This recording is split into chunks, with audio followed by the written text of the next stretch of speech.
We're 21, baby! This is Brady. One more time. Oh, wait. A look back on all things 90s and 2000s. Sorry. The movies. This is Houston. Say again, please. Houston, we have a problem. The music. You make it so good, I don't want to leave, but I gotta know what's your fantasy. The awkwardness. Got your credit card? It's Mall Madness. Sale at the shoe store. The new shop till you drop game that really talks. Here's your host, Brady Broski. Welcome to the Brady One More Time podcast. It is I, Brady Broski. That is Dan over there. What up? And how you doing? I'm doing good. And after what we learned last week, I think there's only one way to really truly start the show. Oh, no. We learned that Dan wrote a song summer into college year? Yeah. For a girl he had a crush on, and he recorded it and sent it to me. This one's actually about something even dorkier. It's about band camp. It's about band camp, okay. Yeah. So this wasn't for your secret admirer. Oh, well, you know what? That's a good intro for me to talk into. Here is Dan Ginsberg. Oh, my God. Now the that memories. feeling way down deep inside of me. Oh, my God. It will never slip away. Oh, my God. That beat, though. But now that the moment is gone for The good, vocals could use a little I work. really No, it's perfect, Dan. want the feeling to stay. Grammy Award winning. Hold on. Packed into just 1 week, we're a whole lifetime. Oh, my God. This is so bad. Precious memories. I really hope nobody listens to this episode. But now as the time ticks Oh, by, here comes the chorus. I am We're left building. to wonder why the most beautiful times bring such sadness. And now the memories, they will only haunt me. Now the memories, They'll haunt you? they will only taunt Hug you? I think haunt and haunt. taunt. They'll taunt you? Because they were so good. They were such good memories. I think the idea was that nostalgia makes you sad because you had such a great time, but now it's At band over. camp, right? Literally? Yeah. But then if you let the song play, which you absolutely should not, and the last time I go through the chorus, it changes to keep the memories even though they'll haunt me or something like that. The idea being that even though it's sad that it's over, you're still happy that it happened. Now, I'm going to ask you, like Very I normally deep. do when I interview artists, Dan. Yeah. Well, how long did it take you to write the song? Did it just come to your head? It came to me while I was making sandwiches in the deli of the grocery store Bush's, where I was working in high school. Hold on, you worked at a place called Bush's? Bush's was the name of the grocery store. Perfect. And it was my first shift back after band camp, and I was sad that band camp was over, and I wanted to write a song about it, and that guitar lick that is now just instantly recognizable worldwide. It just came to me, Yeah, that was a 4-minute masterpiece that I only played 2 minutes of. So can 2 I give minutes you too many? Can I give you a couple pointers? Yeah, I'm one of the country's biggest music directors for Top 40 Radio. Yeah, that's a fact. And this was this would have been 26 years ago, so it's time for a remaster. So yeah, let me hear your tips. It needs a feature.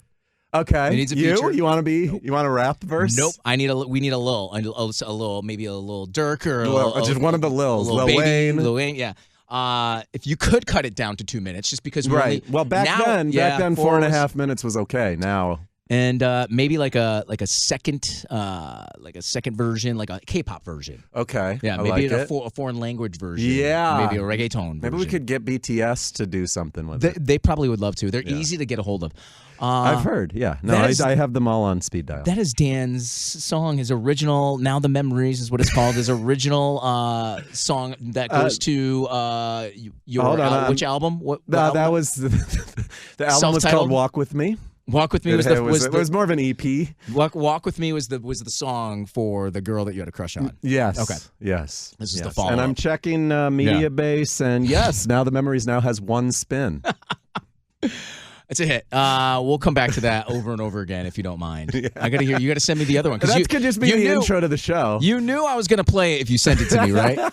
You knew. You told me you were upset after the last episode that you didn't have a clip ready to go. So I felt like I had no choice but to provide. Oh, now we have it ready to go forever. So Great. Good. Today's topic, we're going back to the 90s. Yes. We're gonna do board games. Yes. We've done similar. We've done toys. Yes. We're doing board this is games of the great 90s. Topic. It's a great Great topic. So we're going to do Mount Rushmore. So you get a Mount Rushmore, I get a Mount Rushmore, and then we'll let like people decide who's they're more siding with, or they can create their own board games. I have a closet full of them still. I do. I have some of them are in my parents' house still, and like when we go back for like Thanksgiving, we'll play. I have a niece and nephew who will play like our games and get bored of them after like 5 minutes because everything's so much cooler now. Probably why they're called board games. Yeah. There you go. Okay, so you have some at home. But I have a few here. Yeah, including one that's on my Mount Rushmore. Okay. I have a huge closet full. Like right when you first walk into our place, there's the coat closet, and above all the coats are all the board games. My wife and I, if you ask me how many times we have played any of those board games, it is a 0. They're just sitting there collecting those. They're like artifacts. We always say like we should have game night, and we end up just watching Netflix. It's sad. Yeah, I'm kind of same. I mean, I have a closet full of newer games too that just rarely actually come out. So back in the 90s, it was like game night, or friends came over, or especially family with siblings. Yeah, always a blast. So my Mount Rushmore is probably going to be a little bit different than yours because I'm going based off like what I loved playing in that era. Yeah, and I was a little bit older than you. Yep. So. Mine's a little all over the place. Okay. But also, not all of these were created in the 90s, but they were all around popular. You played them in the 90s. Yeah, I think the same with mine. I don't think any of mine were created in the 90s. They're classic board games. Okay, I'll let you go first. So your Mount Rushmore of board games from the 90s. Well, we're going to start with one that is still in a big part of my life, and by extension your life and all my friends' lives to this day, and that's going to be the 1990 version of the Family Feud board game. That's and I know, I don't know, do you know the history of how that came to be a thing at my parties? Because now, it's all digital. Yeah. But back, I do, but I don't think the listeners do. The listeners most certainly do not know this. So twice a year I host Family Feud parties where I literally host Family Feud.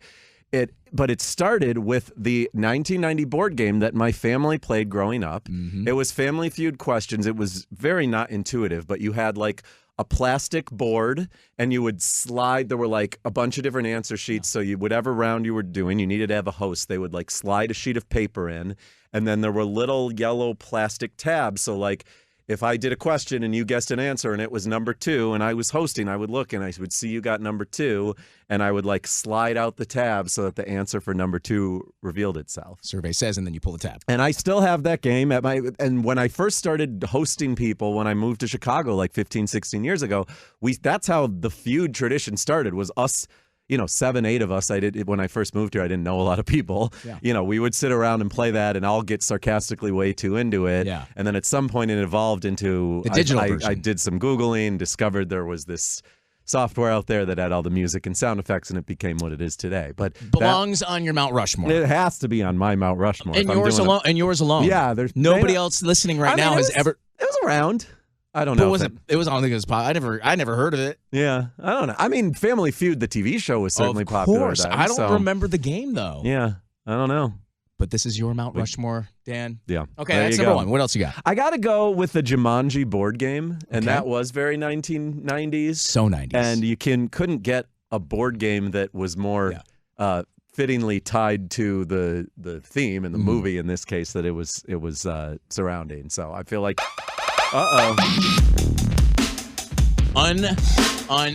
Unpopular opinion. Oh boy.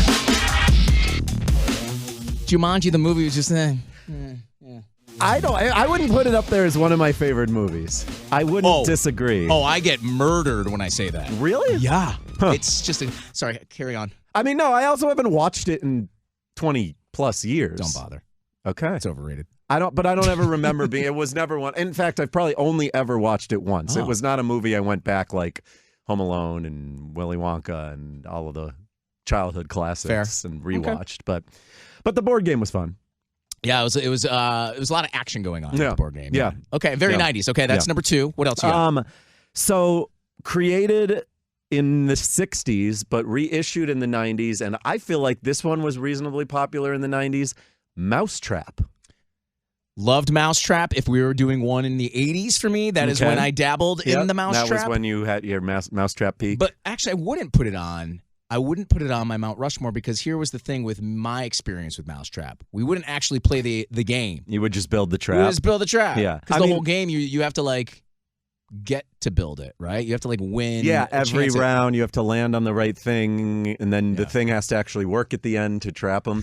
So there's a famous family story of my sister and me. We had a babysitter one night, and we played Mousetrap. And you know how, so you're building this contraption. Right. And it's one of the pieces in the contraption, like a marble hits something, and it makes a guy do a backflip off a diving board into a pool. Amazing. But the pool was just empty. Unless you put water in it. Exactly. So that's what we did one night when our parents weren't home and we had a babysitter. But you couldn't find water and you used vodka. No, we weren't. We weren't old enough to know what vodka was. Okay. But the water did spill everywhere and warp the board, and we were never able to play again because nothing ever lined up. PSA: don't use water in Mousetrap unless they've advanced the board. I would guess the board still is warpable. Oh, that's a good one. Mousetrap's fun. Okay, is that three? That's three. Yeah. Okay. You got Family Feud, Jumanji, and Mousetrap. All right. Yeah. So I'm down. I had 6 total. So I'll give a brief shout out to my honorable mentions later. But I think my fourth has to be the electronic version of Battleship. Oh, so good. Yeah. Which, again, Battleship was a game that existed for ages. Yeah. But I want to say late 80s, early 90s was when the electronic version came out where you would, like if I wanted to bomb B3, you would program into it, like when you set up your ships, it was like a very primitive, probably computer chip in there. Yeah. So like you would set up your 5 ships and you would enter the coordinates into it. And so then like I would enter B6 and you'd hear this boo and then either nothing or like what would you hear again? Boo, and then either silence or if I hit one of your ships. Wow, what a violent game that was. Yeah, it was. But when you think about the idea of the game, it's a little disturbing. It's dark. But wasn't there a guy that would talk to when you say, "You sank my battleship," or no? Am I making that up? Mine did not have a voice, but there was you're right. There was a different sound when you got the ship because the ship would be like 2 or 3 or 4 or 5 like spaces, and so you'd have to figure out which way it was facing. There was some other sound to tell you like you sunk a ship. Yeah, like the battleship. The ship is down. Ship's down. Thing about Battleship, and this might be a theme here. Easy to cheat on. Because you're like they guessing you could just move. Not in the electronic version. Yeah, Hey. that's probably why it became so popular in the 90s. Is that everybody was cheating prior to that? Somehow they bombed every space on the board and still not hit a ship because you're just moving them around. Wow, we weeded out all the liars and cheaters with technology. Yeah, there you go. And you said you got honorable mention too because you had. So I'll give a couple shout outs to this. Is an old one, but we played it growing up. I feel like it was around and a big thing. Knock hockey. Did you play that? Knock hockey? Yeah. It was. I mean, I'll turn my computer around. It looked like that. Okay. It was like ice hockey. Show the. Yeah. You guys need knock, to see too. It was showing the camera. It was like a ice hockey game that you played it on like a little wooden rink. Okay. My niece and nephew still have fun with it to this day. It's like a mini foosball, kind of. Kind of, but you're using just like a hockey stick and you're trying to get this wooden puck through a little hole. Oh, okay. And there's little obstacles in there. It looks very vintage, very, very old school. It was vintage, down? But it's still around. It's like one of those. Yeah, no, we got it. I feel like when we were kids. You got it new. Okay. Yeah. Cool. And the other one, I don't know. If you're listening and you have heard of this, please comment. Yeah. That probably doesn't apply to anyone. But it's very 1990s. It looks like it came out in 88. But we had this game called VCR California. It was a board game. The goal was like you were driving down the West Coast from like LA to San Diego to catch a flight. But it was there was a board game and a VHS tape. And so you would put the VHS tape in that had different segments, and when you landed on certain spaces on the board, you had to hit play on the remote and you would find out your fate based on like the next video on this VHS tape, which was just like a bunch of clips of people like doing surfing tricks, and some of them would like do really cool tricks and you would like earn $50. Some of them would like fall flat on their face and you'd have to like go back 5 spaces or whatever. So you'd land on a space, you'd play the video, you'd see your fate, and then you'd like move your piece or collect money based on what it set on the TV. VCR California Games was the name of it. Yeah. That is so advanced. It was you needed a TV, a VCR, yeah, a remote control that hadn't been lost under the couch. Yeah, and a lot of things had to go right for you to play that game. Yeah, You're right. Nobody's ever heard of that except you, I think. Prove me wrong if you're listening. That one person out there. All right. That's according to BoardGameGeek.com, 35 people own it, and 5 say it's on their wish list, and 6 people are willing to trade it. So if you want to trade in another board game for it, head to BoardGameGeek.com. Would you trade your Family Feud video game that you own that you play for California, VCR California? No. That's untradeable. That's untradeable. No way. Absolutely not. I wouldn't trade that for like $100,000. No, that's not true. That's not true. You would, yeah. We would find a way to play Family Feud with $100K. It can be done. Cool. Very. So we didn't have any overlap. Oh no. There's so many board games out there that I figured that would be the case. But all right, I'm very curious. Very eclectic. Yeah, it's all over the place. Over there. I don't know. A lot of them weren't terrible. But the Battleship was probably the most popular one. Jumanji had its moment. Yeah. But for me, way more mainstream. Okay. Way more mainstream. My Mount Rushmore starts with Guess Who. Oh, yeah. Okay. The guessing game. Have you seen the TikTok trend of the no physical trait version of Guess Who? I have not, but what we used to do, the older I got, was play Inappropriate Guess Who. Yeah. Where you would guess who the person was based on overtly stereotypes. Oh, wow. Yeah. Okay, this is kind of the exact opposite of that. Oh, okay. You're not allowed to use any physical traits. I play this with my niece and nephew because we have it when we go home for Thanksgiving. So it would be like, is your person someone who, if Starbucks got their drink wrong, they would raise a fuss in the store? Similar to that, it would be just a very raunchy and off-color version where you would say things that you probably would get canceled for. So how often did you actually end up with the right person at the end? Inappropriate or regular? Inappropriate. Pretty quickly. Okay. Which is sad. Yeah, see, we usually fail at the no physical traits. Got it. Yeah. Guess Who? But Guess Who, the original, as a kid, not Inappropriate. That was my jam. I love that game. Yeah, hell of a game. Thought about something just now. We could probably make a version for our group of friends. We should. Put a little picture. That would be fun. Like this person goes out of her way to cook ridiculously fancy meals, and when we go to her house, Dan breaks something. Hold on, I'm putting down everyone except Bridget. Our friend Bridget. She likes to have house dinner parties. She makes. If you haven't tasted Bridget's cooking, you really should sometime. Yeah, really give her pro tip. Her food. Number 2 of the day. Number 2, and then, again, this is like my '90s era. I'm kind of coming of age now. If you have a party, like a 7th or 8th grade party, and Twister comes out. Oh man! Oh boy! Yeah. It was like 4. I think it was 4 people to play at a time. Yeah. Oh man, I definitely want to. I want to play with like Michelle Hancock. We've talked about her before, right? I don't know, maybe. I feel like Laura Sager's got to be in my group. But yeah, your Mount Rushmore.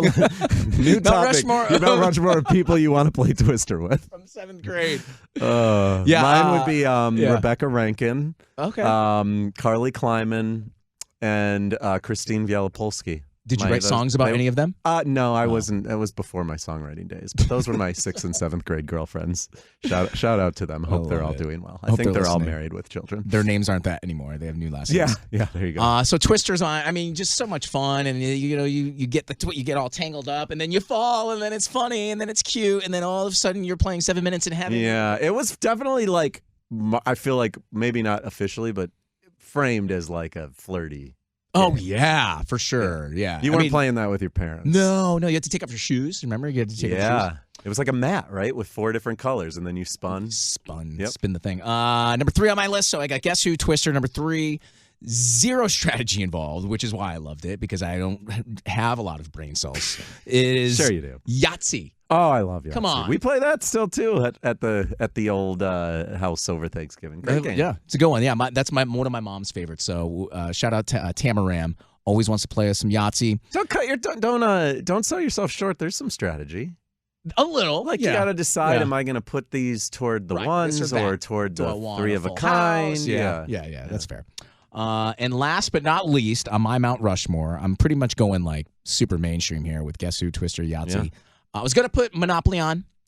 I mean, that's like the George Washington of board games. Yeah. But then I thought about it, and I was like, realistically, nobody ever wanted to play Monopoly. It's too much of a time investment. So much time. Yeah. You're like, want to play Monopoly? Oh, I don't know. We're going to be... You need to get Monopoly Deal. It's a card game. It's based on Monopoly. It's like a 15-minute game. It's a great date night game. You can play with two people. Okay. You and the wife would enjoy a lovely night of Monopoly. We say we'll play it, and then we never will. So the last one on my list, then, Monopoly's out. Okay. The Game of Life. Okay. That was never one we had. No? I remember. I mean, I obviously remember it. I've played it. Yeah, but we didn't have that one. You spin the wheel, get the little car, get the pink or the blue. What's the goal? To finish life, which sounds like you're dead. Sounds horrible. To finish life with the most money. Okay. Now I'm more interested. And the first like decision or option is, do I want to go to college or do I want to like start my career? Ooh. And then along the way, you add children. The little pegs are kids if you land on it. So you can cruise through life without like any kids, or you can cruise through life with like a full car full of children. And each time it's like costing more money. Do you have to? Yeah. So you have to have money for different. Like, do you have to have money for college? I guess. Yeah. In 1990, you probably didn't have to have. If you played that game, the 2025 version, you'd have to go around the frickin' board 3,000 times just to be able to afford college. Right. Yeah. And maybe you're still paying for that student loan in 2025. Right. So that's my Mount Rushmore. I've got Guess Who, Twister, Yahtzee, and Life. Remind me what you have again. Jumanji. Family Feud, Mousetrap, and Battleship. VCR California was just an honorable mention. Battleship. Electronic Battleship. The Electronic Battleship, Mousetrap, Family Feud. I love it. All right, so that's it, man. How did we do? What is on your Mount Rushmore of board games? Just growing up in general. It doesn't have to be the 90s. Let us know. Comment. You can like, you can subscribe, you can do other things too with podcast. Share. Love the sharing one. Rate. Oh, rate. Yeah. We're getting good ratings. Yeah, we are 5 stars. What country were we big in? Did I say? Was it India? It was India. Yeah. What's up, India? Hey, that's where our traffic continuity team is. Okay. Till next time on the Brady One More Time podcast, just remember. Just keep oh, no. The memories, there's even if they haunt me. Hold on to the memories, don't care if they taunt me. Available now wherever CDs are sold, which is nowhere. Now that's what I call music. Let's promise we'll